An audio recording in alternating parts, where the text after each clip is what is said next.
నమస్కారం.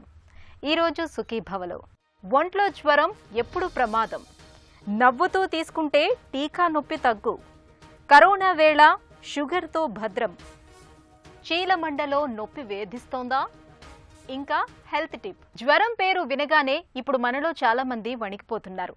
నిజానికి జ్వరం అనేది మన ఒంట్లో ఏదో అనారోగ్యం తలెత్తిందని మనకు తెలియజెప్పే ఒక సంకేతం మాత్రమే. జ్వరం అనగానే అదేదో పెద్ద జబ్బని భయపడటం సరికాదు. జ్వరాల్లో కూడా సాధారణ జ్వరాలతో పాటు వైరల్ జ్వరాలని, ఫ్లూ జ్వరాలని రకాలుంటాయి. వీటిలో కొన్ని వాటంతట అవే తగ్గిపోతే మరికొన్నిటికి మాత్రం వైద్య సహాయం అవసరం అవుతూ ఉంటుంది.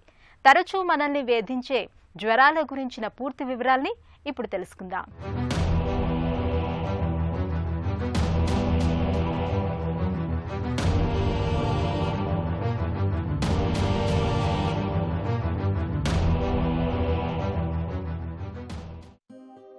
జ్వరం అన్నది నిజానికి జబ్బు కాదు. జ్వరం అన్నది కేవలం ఏదైనా జబ్బు తాలూకు ఒకానొక లక్షణం మాత్రమే. అందుకే జ్వరం రాగానే అది దేనివల్ల వచ్చిందో తెలుసుకోవడం ముఖ్యం. నిజానికి అసలు శరీర ఉష్ణోగ్రత ఎన్ని డిగ్రీలుంటే దాన్ని జ్వరం అనుకోవాలి, ఇలాంటి విషయాల్లో కూడా మనలో చాలా మందికి స్పష్టత ఉండదు. జ్వరాల్లో మళ్లీ వైరల్ జ్వరాలని, ఫ్లూ జ్వరాలని రెండు రకాలుంటాయి. ఒళ్ళు కాలిపోయేంతగా జ్వరం వస్తుంటే సందేహం లేదు, ఖచ్చితంగా వైరల్ జ్వరమేనని అనుకుంటారు మనలో చాలా మంది. ఇక పరీక్షల్లో కూడా చాలా వరకు మన అనుమానమే నిజమవుతుంటుంది. వైరల్ జ్వరాల బారిన పడ్డప్పుడు మనకు జ్వరంతో పాటుగా జలుబు, దగ్గు, ఒళ్ళు నొప్పులు, తీవ్రమైన వణుకు, తలనొప్పి బాగా వేధిస్తుంటాయి. వైరల్ జ్వరాలను అవి వచ్చే తీరును బట్టి గాలి ద్వారా సోకేవి, దోమల ద్వారా సోకేవి అని రెండు రకాలుగా చెప్పొచ్చు. ఫ్లూ జ్వరాలు గాలి ద్వారా సోకితే, మలేరియా, డెంగ్యూ, గన్యా వంటి జ్వరాలు దోమకాట్ల మూలంగా వచ్చి పడుతుంటాయి. ఫీవర్ అంటే ఈజ్ నథింగ్ బట్ అంటే మన బాడీలో అదొక ఇమ్యూన్ రియాక్షన్. అంటే ఏదైనా బయట నుంచి వచ్చిన ఇన్ఫెక్షన్స్ కానీ లేదా ఇన్ఫ్లమేషన్స్ అంటే వాపు వల్ల వచ్చిన మన బాడీలో టిష్యూ ఇంజురీకి వచ్చిన రెస్పాన్స్ వల్ల రిలీజ్ అయిన కెమికల్ సిగ్నల్స్ నుంచి మనకి ఫీవర్ అన్నది వస్తుందండి. నార్మల్గా బాడీ టెంపరేచర్ ఎంత అంటే మనకి 36.5 to 37.5 degree centigrade or 97.5 to 99.7 degrees Fahrenheit. ఇది నార్మల్ టెంపరేచరు. ఇందులో కూడా మనకి డయోర్నల్ వేరియేషన్స్ అంటే పగలకి రాత్రికి కూడా తేడా ఉంటుందండి. Lowest temperature early morning 6 AM and highest temperature 4 to 6 PM మధ్యన రికార్డ్ అవుతుంది. సో 6 AM టెంపరేచర్ నార్మల్గా మ్యాక్సిమం 37.2 డిగ్రీస్ ఆర్ 98.9 డిగ్రీస్ ఉంటుంది. దానికన్నా ఎక్కువ ఉంటే అది మనం ఫీవర్ అంటాము. లేదా PM temperature more than 99.7 degrees Fahrenheit ఉన్న ఫీవర్ అంటాము. జలుబు వంటి లక్షణాలేవీ లేకుండానే కొందరికి జ్వరాలు వేధిస్తుంటాయి. వీటిని సాధారణంగా విషజ్వరాలు అనేస్తుంటారు. కానీ వీటిలో వాటంతటవే తగ్గిపోయే సాధారణ వైరల్ జ్వరాలు ఉండొచ్చు. అలాగే తప్పనిసరిగా వైద్యపరమైన శ్రద్ధ, చికిత్స తీసుకోవాల్సిన మలేరియా, డెంగీ, చికున్గున్యా వంటి జ్వరాలు ఉండొచ్చు. కాబట్టి సాధారణ జ్వరం రాగానే భయపడాల్సిన పని లేదు. కానీ ప్రతి జ్వరాన్ని సాధారణ వైరల్ జ్వరాలని కొట్టిపారేయకుండా జాగ్రత్త పడటం అవసరం. వైరల్ జ్వరాలు అకస్మాత్తుగా తీవ్రంగా మొదలవుతాయి. జ్వరం 102 కంటే ఎక్కువగా ఉండొచ్చు. తీవ్రమైన తలనొప్పి, ఒళ్ళు నొప్పులు, మనిషి తీవ్రమైన బడలికతో లేవలేకుండా తయారవుతారు. కొందరిలో ఒంటి మీద దద్దుళ్ళు, వాంతులు, అరుదుగా విరేచనాలు ఉండొచ్చు. ఈ జ్వరాలు తీవ్రంగా ఉన్నా 3-4 రోజుల్లో వాటంతటవే తగ్గిపోతాయి. వీళ్లు ఈ జ్వరం బాధలు తగ్గేందుకు పారాసెటమాల్ మాత్రలు వంటివి తీసుకుంటే సరిపోతుంది. ఇప్పుడు ఫీవర్లో రకాలు అంటే టైప్స్ ఆఫ్ ఫీవర్ ఏంటి అంటే, ఒకటి కంటిన్యూస్ ఫీవర్ అంటారు. కంటిన్యూస్ ఫీవర్ అంటే రోజు మొత్తం వాళ్ళకి నార్మల్ టెంపరేచర్ కన్నా ఎక్కువగా బాడీ టెంపరేచర్ పెరిగి ఉంటుంది. కానీ ఎప్పుడు కూడా 1 డిగ్రీ కన్నా ఎక్కువ ఫ్లక్చుయేషన్ ఉండదు 24 అవర్స్లో. ఇది కంటిన్యూస్ ఫీవర్ అంటారు. దీనికి కారణాలు ఏంటి అంటే మలేరియా కానీ లేదా urinary tract infections, typhoid. So ఇవి కొన్ని కారణాలు. ఇంకొక రకం ఫీవర్ రెమిటెంట్ ఫీవర్ అంటారు. అంటే ఇందులో కూడా రోజు మొత్తం ఫీవర్ ఉంటుంది, కానీ ఈ టెంపరేచర్ వేరియేషన్ అన్నది పర్ డేలో మోర్ దాన్ 1 డిగ్రీ సెంటిగ్రేడ్ ఉంటుంది. అది రెమిటెంట్ ఫీవర్ అని చెప్తారు. ఇంకోటి ఇంటర్మిటెంట్ ఫీవర్ అంటే వాళ్ళకి ఫీవర్ వస్తూ ఉంటుంది, పోతూ ఉంటుంది, రోజంతా అయితే ఫీవర్ ఉండదు. దీన్ని ఇంటర్మిటెంట్ ఫీవర్ అంటారు. మళ్ళీ ఇందులో కూడా మనకి సబ్ టైప్స్ ఉంటాయండి. అంటే 24 గంటల జ్వరం అని, 48 గంటలు, 72 గంటలు అంటారు. 24 అవర్స్ ఫీవర్ అంటే ఇప్పుడు ఫీవర్ వస్తే మళ్ళీ 24 అవర్స్ తర్వాత ఫీవర్ వస్తుంది. దీనికి కాజ్ ఏంటంటే ఇది అండ్ ప్లాస్మోడియం నోలెసి అని ఒక పారాసైట్ ఇలా it can cost 24 hours fever. అలాగే 48 hours ఫీవర్, అంటే ఎవ్రీ 48 hours వాళ్ళ ఫీవర్ వస్తుంది. ఇది ఎందుకు వస్తుందంటే ప్లాస్మోడియం ఫాల్సిపారం వల్ల వస్తుంది. ఇంకోటి 72 hours ఫీవర్. 72 hours ఫీవర్కి కాజ్ ఏంటంటే plasmodium malaria. Next type of fever is Pel Ebstein fever అంటారు. అంటే పర్ల్ అబ్స్టిన్ ఫీవర్ అంటే సైక్లికల్ ప్యాటర్న్ ఉంటుంది. అంటే ఒక 2 weeks ఫీవర్ ఉంటుంది, నెక్స్ట్ 2 weeks అసలు కంప్లీట్గా ఫీవర్ అన్నది ఉండదు. ఇది ఎందులో చూస్తామంటే మనం లింఫోమాస్ అంటే ఒక రకమైన మ్యాలిగ్నెన్సీ అన్నమాట, అందులో చూస్తాము. సో ఇవి టైప్స్ ఆఫ్ ఫీవర్ అండి. నెక్స్ట్ మన దగ్గర ఎలాంటి జ్వరాలు కనిపిస్తాయి అంటే మెయిన్గా ప్రధానంగా మన దగ్గర వైరల్ ఫీవర్స్ అండి. అది కూడా సీజనల్గా కనిపిస్తాయి. అంటే dengue, malaria, parasitic disease like malaria, తర్వాత చికెన్ గున్యా, ఇవన్నీ మనకి సీజనల్గా అంటే జూలై టు పోస్ట్ మాన్సూన్స్ అండి. అది కూడా జూలై నుంచి నవంబర్ మధ్యలో మనకి ఇలాంటి ఫీవర్స్ కనిపిస్తాయి. తర్వాత ఇంకా ఇతరత్ర కారణాలు ఏంటంటే యూరినరీ ట్రాక్ట్ ఇన్ఫెక్షన్స్ కానీ, న్యూమోనియా కానీ, లేదా టైఫస్ ఫీవర్స్, లీష్మానియా. సో ఇవి మన దగ్గర కనిపించే జ్వరాలండి. వైరల్ జ్వరమైనా, ఫ్లూ జ్వరమైనా సాధారణంగా వాటంతటవే తగ్గిపోతాయి. వీటికంటూ ప్రత్యేకించి చికిత్స అవసరం లేదు. అయితే 3 రోజుల తర్వాత కూడా బాధలు తగ్గకుండా వేధిస్తుంటే వెంటనే వైద్యుల్ని సంప్రదించాలి. ఎందుకంటే కొద్దిమందిలో ఫ్లూ వైరస్ ఊపిరితిత్తులకు వ్యాపించి న్యూమోనియాగా మారే ప్రమాదం ఉంటుంది. కాబట్టి 3 రోజుల వరకు బాధలు తగ్గకుండా, శ్వాస కష్టమవుతున్నా, దగ్గు వేధిస్తున్నా, ఆయాసం వస్తున్నా, జ్వర తీవ్రత తగ్గకుండా అలాగే కొనసాగుతున్నా, లేక తెమడతో పాటు రక్తం పడుతున్నా తక్షణం వైద్య సహాయం తీసుకోవాలి. జ్వరం తీవ్రంగా ఉంటే తప్పనిసరిగా వైద్యుల్ని సంప్రదించాలి. వాళ్ళు లక్షణాల ఆధారంగా డెంగీ, మలేరియా, చికెన్ గున్యా వంటి ఛాయలేమైనా కనపడుతున్నాయేమోనని పరిశీలిస్తారు. వచ్చింది సాధారణ వైరల్ జ్వరమా లేక డెంగీ, మలేరియా వంటిదా అన్నది తెలుసుకునేందుకు కొన్ని పరీక్షలు చేస్తారు. కొంతమందిలో జ్వరం వస్తూ ఉంటుంది, మళ్ళీ పోతూ ఉంటుంది. వాళ్ళకి ఎప్పటికీ ఫీవర్ అన్నది తగ్గదు. దాన్ని మనం ఏమంటామంటే పైరెక్సియా ఆఫ్ అన్నోన్ ఆరిజిన్ అంటాము. అంటే టెంపరేచర్ మోర్ దెన్, క్రైటీరియా ఏంటంటే టెంపరేచర్ మోర్ దెన్ 38 degrees ఉండాలి. తర్వాత అది it should be more than 3 weeks, అంటే 3 వారాలకు పైగా జ్వరం ఉండాలి. తర్వాత ఒక వారం రోజుల పాటు కూడా ఎనీ ఇన్వెస్టిగేషన్స్ చేసినా కూడా మనకి కాజ్ అనేది తెలియదు. దీన్ని మనం పైరెక్సియా ఆఫ్ అన్నోన్ ఆరిజిన్ అంటాము. దీనికి రకరకాల కారణాలు, ఒక 100 పైగా కారణాలు ఉంటాయండి. దీనికి మెయిన్గా కారణాలు మనం డివైడ్ చేసుకుంటే ఫస్ట్ ఇన్ఫెక్షన్స్ అండి. లైక్ అంటే తెలిసిన కాజెసే కానీ వాళ్ళలో మనం డయాగ్నోస్ అవ్వరు అంతే. అంటే లైక్ ఇన్ఫెక్షన్స్, మలేరియా కానీ, యాప్సెస్ కానీ, లోపల ఎక్కడో ఒక యాప్సెస్ ఉన్నా, లేదా ఇన్ఫ్లమేషన్స్ అంటే SLE అంటే tissue inflammations like rheumatoid arthritis, SLE, gout ఇలాంటి వాళ్ళలో, లేదా మ్యాలిగ్నెన్సీ లోపల ట్యూమర్స్ అంటే కణితులు ఉన్నా కూడా మనకి, లేదా లైక్ లుకీమియా, ఇలాంటి malignancies, breast cancer, liver cancer ఇలా ఉన్నా కూడా వాళ్ళలో మనకి ఫీవర్ వస్తుంది. ఇంకా కొన్ని తెలియని కారణాలు లైక్ థైరాయిడ్ ప్రాబ్లమ్స్ ఉన్నా, సిరోసిస్ ఉన్నా, సో వాళ్ళలో కూడా మనకి ఇలా ఫీవర్స్ వస్తాయండి. సో ఇది పైరెక్సియా ఆఫ్ అన్నోన్ ఆరిజిన్ అంటారు. తర్వాత ఎలాంటి జ్వరాలు ప్రమాదకరం అంటే వాళ్ళలో ఎలాంటి సిమ్టమ్స్ ఉంటే మనం డాక్టర్ దగ్గరికి వెళ్ళాలి.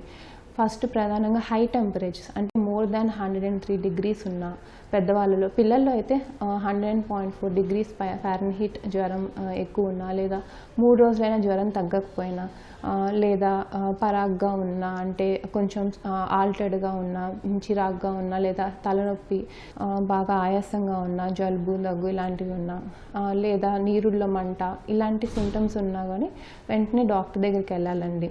మెయిన్గా వైరల్ ఫీవర్స్ అయితే ప్రధానంగా రెస్ట్ తీసుకున్నా, సరైన హైడ్రేషన్ మెయింటైన్ చేసినా, లేదా కొన్ని నార్మల్ పారాసిటమాల్, కొన్ని మెడికేషన్స్, సపోర్టివ్ మెడికేషన్స్తో రెస్ట్ తీసుకుంటే వాళ్ళలో తగ్గిపోతుందండి. ఏ రకం జ్వరంతో బాధపడుతున్నా డైక్లోఫెనాక్, ఐబుప్రోఫెన్, నిముసిలైడ్ వంటి నొప్పి నివారణ మాత్రల్ని వాడకూడదు. సాధారణ పారాసిటమాల్ మాత్రలు వాడటం మేలు. ఎందుకంటే కొన్ని వైరల్ జ్వరాల్లో ప్లేట్లెట్లు తగ్గుతాయి. వీళ్లు నొప్పి నివారణ మాత్రలు వాడితే అవి మరింతగా తగ్గి ఒంట్లో రక్తస్రావాలైపోయే ప్రమాదం ఉంటుంది. అలాగే కొందరు జ్వరం వేగంగా తగ్గిపోవాలని స్టెరాయిడ్లు వాడుతుంటారు. అది కూడా సరికాదు. దీనివల్ల రోగ నిరోధక శక్తి క్షీణించి సాధారణ వైరల్ జ్వరాలుగా ముదిరి ప్రాణాల మీదకు వచ్చే ప్రమాదం ఉంటుంది. జ్వరంతో ఉన్నప్పుడు ద్రవాహారం ఎక్కువగా తీసుకోవాలి. చాలినంత విశ్రాంతి తీసుకోవాలి. జ్వరం తీవ్రంగా ఉన్నప్పుడు వెంటనే తగిన వైద్య సహాయం తీసుకోవాలి. మహమ్మారి కరోనాకు బలవుతున్న వారిలో ఇవాళ ఎక్కువ మంది వయసు మళ్లిన వాళ్లే ఉంటున్నారు. వారిలో కూడా ఎక్కువ మంది దీర్ఘకాలిక జబ్బులతో బాధపడుతున్న వారే ఉంటున్నారన్నది చేదు వాస్తవం. మన దగ్గర మధుమేహుల సంఖ్య ఎక్కువ. ఇలాంటి పరిస్థితుల్లో కరోనా కాటును తప్పించుకునేందుకు మధుమేహులు మరింత అప్రమత్తంగా ఉండాల్సిన అవసరం ఉంది. కరోనా విరుచుకుపడుతున్న వేళ మధుమేహులు ఏం చేయాలో, కరోనా ముప్పును ఎలా తప్పించుకోవాలో ఇప్పుడు తెలుసుకుందాం. మధుమేహులకు ఇన్ఫ్లుయెంజా ఇతర వ్యాధులు వస్తే కోలుకోవడం కష్టం. ఎందుకంటే ఏదైనా ఇన్ఫెక్షన్తో పోరాడాల్సి వచ్చినప్పుడు తెల్ల రక్త కణాల పోరాటానికి రక్తంలోని అధిక చక్కెరలు అంతరాయం కలిగిస్తాయని నిపుణులు చెబుతున్నారు. అందుకే వీరిలో రోగ నిరోధక శక్తి తక్కువగా ఉంటుంది. ఇలాంటి వారిపై ఊపిరితిత్తుల వ్యాధులు దాడి చేసే అవకాశం ఉంటుంది. కోవిడ్-19 లక్షణాల్లో ఇది ఒకటని తేలింది. అందుకే టైప్ 1, టైప్ 2 మధుమేహంతో బాధపడేవారు ఈ జాగ్రత్తలు తీసుకోవాలని సూచిస్తున్నారు. మధుమేహులు ముఖ్యంగా సబ్బు నీటితో చేతులు తరచూ శుభ్రం చేసుకోవాలి. ఆహారం వండుతున్నప్పుడు, తింటున్నప్పుడు, పిల్లల్ని ఆడిస్తున్నప్పుడు, అనారోగ్యంతో ఉన్న వ్యక్తిని చూసుకుంటున్నప్పుడు, మరుగుదొడ్డి ఉపయోగించినప్పుడు, బయటకు వెళ్లినప్పుడు వెంటనే చేతులు శుభ్రం చేసుకోవడం అవసరం. బయటకు వెళ్లినప్పుడు మాస్క్ తప్పనిసరిగా ధరించాలి. కనీసం 6 అడుగుల వ్యక్తిగత దూరం పాటించాలి. సమూహాల్లోకి వెళ్లకూడదు. అనారోగ్యంగా అనిపిస్తే వెంటనే ఏకాంతంలోకి వెళ్ళండి. మధుమేహానికి సంబంధించిన మందులను యథావిధిగా వాడుకోండి. వైద్యుడి సలహా లేకుండా మార్పులు చేయవద్దు. ఇన్సులిన్ను తగినంత మీ వద్దే ఉంచుకోండి. గ్లూకోజ్ పరీక్షించే యంత్రం, గ్లూకోజ్ మందులు ఉంచుకోండి. వైద్యులు సూచించిన విధంగా మందుల్ని కొనసాగించండి. జ్వరం, దగ్గు వంటి లక్షణాలు కనిపిస్తే వెంటనే వైద్యుణ్ణి సంప్రదించండి. మధుమేహం ఉన్నవారికి కోవిడ్-19 సోకితే వారిలో రక్తపోటు స్థాయిలు పెరుగుతాయి. ఇది శరీరంలో డీహైడ్రేషన్కు కారణమవుతుంది. అందుకే ఎక్కువగా నీరు, ద్రవ పదార్థాలు తీసుకోండి. అందులో పోషక విలువలు ఉండేలా చూసుకోండి. రక్తపోటు క్రమం తప్పకుండా పరీక్షించుకోవాలి. ప్రతి 6 గంటలకు మీ రక్తంలోని చక్కెర శాతాన్ని పరీక్షించుకోవాలి. 250 mg DLకు మించితే వెంటనే వైద్యుణ్ణి సంప్రదించండి. ఇక టైప్ 1 మధుమేహుల్లో 250 mg DL మించితే కీటోన్స్ విడుదలవుతాయి. చివరికివి శరీరంలో విషతుల్యమవుతాయి. కరోనా సమయంలో కీటోన్స్ స్థాయిల్ని జాగ్రత్తగా గమనించాలి. చక్కెర స్థాయిలపై మానసిక ఆరోగ్య ప్రభావం ఎక్కువగా ఉంటుంది. దీంతో మధుమేహులు ఎక్కువగా కుంగుబాటుకు గురవుతారు. అందుకే ఆందోళన చెందకుండా సంతోషంగా ఉండటం మంచిది. ఏదైనా ఇబ్బంది కలిగినప్పుడు శ్వాసను దీర్ఘంగా పీల్చి నెమ్మదిగా వదిలేయాలి. ప్రస్తుత విపత్కర కాలం ఎక్కువ రోజులు ఉండదని గుర్తుంచుకోండి. వేగంగా నడుస్తున్నప్పుడు ఒక్కోసారి కాలు బెనకడం, ఆపై మడమ, చీలమండ భాగం అంతా నొప్పి పెట్టడం మనకు అనుభవమే. అయితే కాలు బెనకడం లాంటిదేమీ లేకుండానే కొంతమందిలో చీలమండలో నొప్పి అనేది దీర్ఘకాలిక సమస్యగా వేధిస్తూ ఉంటుంది. ముఖ్యంగా ఉదయం లేవగానే మడమ భాగంలో నొప్పి మూలంగా పాదాన్ని కింద మోపలేకపోతూ ఉంటారు. వేధించే ఇలాంటి చీలమండ నొప్పి వెనుక చాలా కారణాలే ఉంటాయని చెబుతారు డాక్టర్లు. చీలమండ నొప్పికి కారణాలు, పరిష్కార మార్గాల గురించి పూర్తి వివరాల్ని డాక్టర్ని అడిగి ఇప్పుడు తెలుసుకుందాం.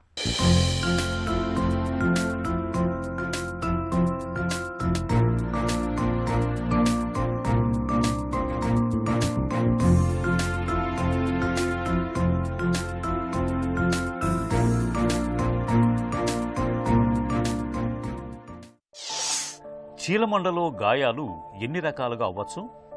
మనకు యాంకిల్లో స్ప్రెయిన్ అయ్యేది, ఇంజరీస్ అయ్యేది చాలా కామన్ అండి. That is the most common injury we see మన అవుట్ పేషెంట్లో. దానికి ముందు మనం ఫ్రాక్చర్ అయిందా లేదా తెలుసుకోవాలి. చీలమండలో గాయాలకి కెన్ బి ఏ స్ప్రెయిన్ కావచ్చు, అంటే లిగమెంట్ టేర్ అయి ఉంటుంది. ఆ లిగమెంట్ టేర్ అయినప్పుడు మామూలుగా ఎట్లా వస్తుంది, మనకు ఫుట్బాల్ ఆడేటప్పుడు, మెట్ల దగ్గర దిగేటప్పుడు సడన్గా యాంకిల్ ట్విస్ట్ అవుతుంది. చీలమండలం ట్విస్ట్ అయినప్పుడు ఆ స్ప్రెయిన్ అవుతుంది. ఆ స్ప్రెయిన్ మనకు ఉండేది గ్రేడ్ 1, గ్రేడ్ 2, గ్రేడ్ 3 అంటే 3 గ్రేడ్స్ ఆఫ్ స్ప్రెయిన్ ఉంటాయి. Mild, moderate, severe. ఈచ్ దానికి ట్రీట్మెంట్ ప్రోటోకాల్ వేరేగా ఉంటుంది. సో స్ప్రెయిన్ లేనప్పుడు మనం ఎక్స్రే తీసినా కానీ మనకు ఫ్రాక్చర్స్ అని తెలుస్తుంది. ఫ్రాక్చర్స్ మనకు చీలమండల్లో 2 పక్కలు ఉంటాయి, లోపల భాగము, బయట భాగము. ఒక ఫ్రాక్చర్ అయితే ఒక భాగంలో దాన్ని మనం ప్లాస్టర్తో ట్రీట్ చేసే ఛాన్స్ ఉంటుంది. బట్ 2 భాగాలు ఫ్రాక్చర్ అయినప్పుడు 90%, 95% కేసెస్లో ఆపరేషన్ చేయాల్సి వస్తుంది. సో డిఫరెంట్ ఏరియాస్ బట్టి ఏ ఫ్రాక్చర్ ఉంది, ఏ లిగమెంట్ పట్టు ఉంది, ట్రీట్మెంట్ ప్రోటోకాల్స్ వేరే వేరే ఉంటాయి. చీలమండలో గాయాలైనప్పుడు ఎలాంటి లక్షణాలు కనిపిస్తాయి? సిమ్టమ్స్ మనకు యాంకిల్ ఇంజరీ వచ్చినప్పుడు ఫ్రాక్చర్ ఉన్నా కానీ, లిగమెంట్ స్ప్రెయిన్ ఉన్నా కానీ చాలా మటుకు సిమ్టమ్స్ సేమ్ ఉంటాయి. పెయిన్ చాలా ఉంటుంది. దాని మీద బరువు పెట్టి నడవలేని పరిస్థితి ఉంటుంది. కొంచెం కానీ కుంటుకుంటూ నడుస్తుంటాము. కొంతమంది బొత్తికి బరువు పెట్టాలి. So let's a mild sprain ఉందనుకో కొంచెం కుంటుకుంటూ నడవచ్చు. సివియర్ స్ప్రెయిన్ వచ్చినప్పుడు స్వెల్లింగ్ చాలా ఉంటుంది. And they cannot bear weight on the leg. వాకర్తో నడవాలో, కుంటుకుంటూ నడవాల. Swelling, pain and inability to walk are the 3 more important symptoms అండి. చీలమండకు దెబ్బలు తగిలినప్పుడు వెంటనే ఎలాంటి ఉపశమన చర్యలు చేపట్టాలి? ఎనీ యాంకిల్ ఇంజరీ వచ్చినా కానీ, మనకు యాంకిల్లో డ్యామేజ్ అయినా కానీ, the first aid treatment is same అండి. It is called rice.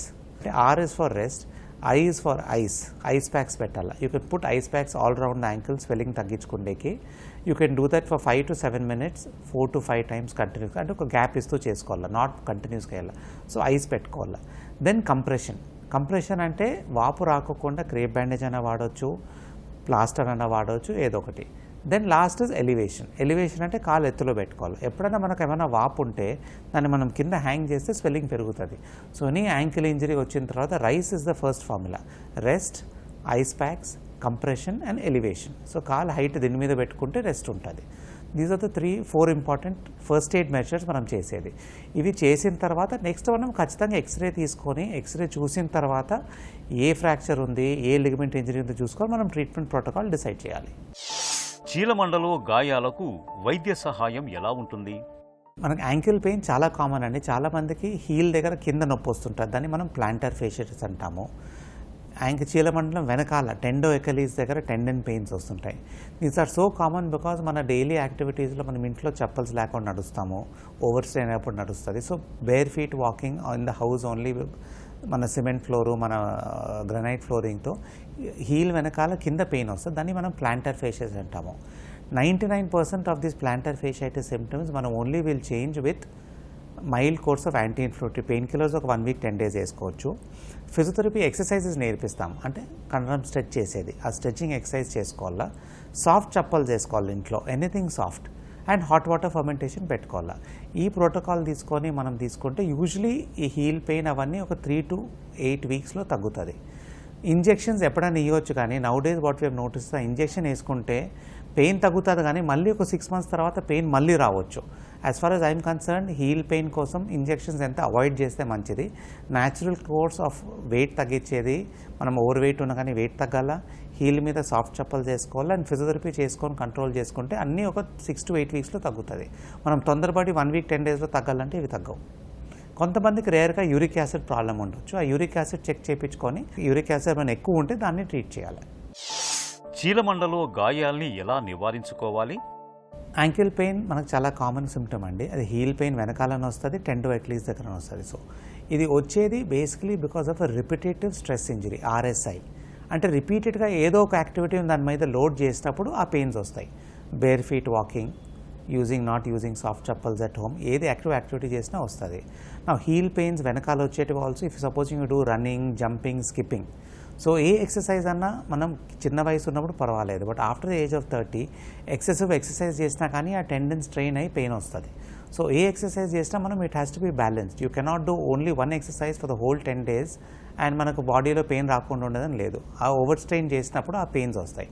So repetitive stress injury avoid చేసి we have to mix the exercise pattern.